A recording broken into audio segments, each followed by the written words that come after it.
What is up, guys? Welcome back to my YouTube channel. It's already 8 p.m. on a Saturday, so normally I'm about to sleep by now, but I decided that since my close friend Kaitlyn's birthday is coming up, I wanted to make her a cake. And I was gonna make ice cream cake for her because she really likes chocolate vanilla ice cream cake, but I feel like that's a little bit more of a hassle. So I'm gonna make a tiramisu. And today I went to get dinner with Kaitlyn and also my two close friends, Rich and Emma. And both Rich and Emma also said that they like tiramisu as well. So I figured I'd make a couple of small tiramisus and I can give one to each of them. And the goal will be to deliver on Wednesday, which is Kaitlyn's actual birthday.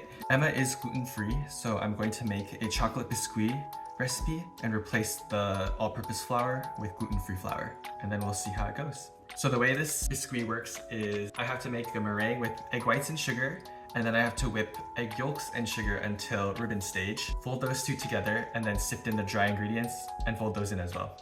And that's it. Then I'll pipe them out onto a pan, bake it, and then I can cut out the little circles that make the layers of the tiramisu. Let's go. Ever since I learned how to crack eggs with one hand, I've been doing it, but when I have to separate the egg whites and egg yolks, I can't risk the shell piercing the yolk, so I'm gonna do it more carefully. Got my egg whites and my egg yolks that I'm gonna whip up with sugar, and then here's cornstarch, cocoa powder, and then my gluten-free flour.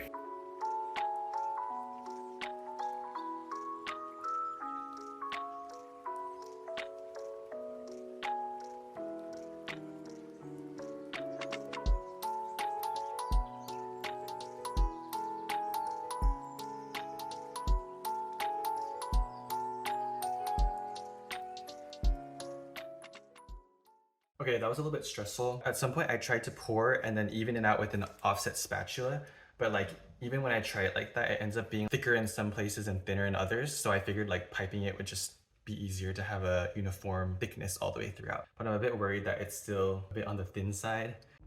All right, it's been about 15 minutes and the biscuit is out of the oven. Okay, I'm gonna cut out little circles now. I just finished cutting out the little circles. They look pretty good. For now, I'm gonna try a little bit of this because it's gluten-free and I've never made this gluten-free before. It's held its shape very nicely and like it feels fine. So I think it should be good. Okay, you literally cannot tell that it is gluten-free. So I think we're in the clear. Nice. I'm going to clean up and call it a day, and I'll see you back here tomorrow. All right, it is day 2. Today, I'm going to make the coffee syrup for the biscuit that I made yesterday. So I have water and sugar in here. I'm gonna microwave it until it's really hot, and then I'm gonna add in some instant coffee. Okay, I just made the coffee syrup. It was only 200 grams of water, and I used 6 tablespoons of instant coffee. So I just tried a little bit and it's kind of strong, but I think that's okay because you don't want it to be too sweet. Also, kind of devastating, but I think I'm out of sugar. I went swimming this morning, so I would have just driven to the grocery store on the way and bought sugar, but I didn't know that I was out of sugar. So I think I have to make another trip to the grocery store. I'm so sad, guys. I don't want to do that right now. Okay, I just bought 10 pounds of sugar. I also got peach kombucha. This is my favorite flavor of kombucha. It's $3.50 for one, but it's less than boba and it's healthier. So that's my justification. And I don't get it that often because it's expensive, but yes, Synergy, Peach Paradise, so good. They should sponsor me. The next step is going to be the mascarpone mousse, and that's just going to be egg yolks with sugar. The sugar is going to be cooked to pretty high temps, and then I'm going to mix it into my egg yolks while I'm whipping it. And then I'm going to combine that egg mixture with mascarpone, add in gelatin, and then I'm going to fold in whipped cream, and then that's going to be the mousse.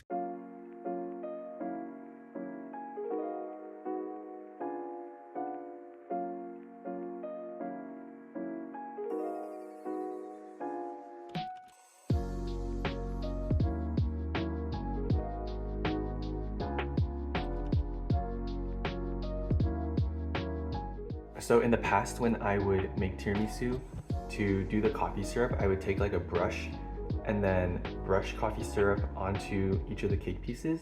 But most of the time, the soak doesn't get all the way through the cake. And so it would still end up being pretty dry. So now instead, I just take the cake and I just dunk it into the syrup on both sides. And it soaks really fast and very evenly throughout. So that's the way to go.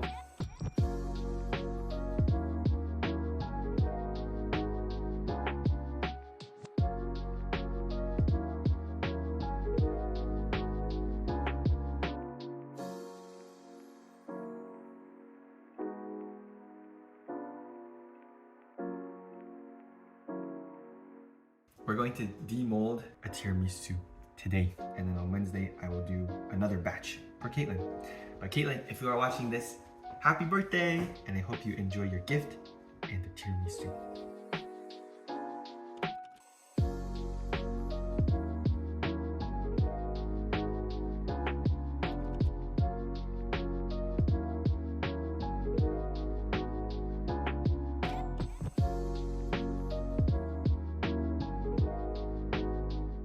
All right, thank you guys for watching. That concludes this video. Happy birthday, Kaitlyn!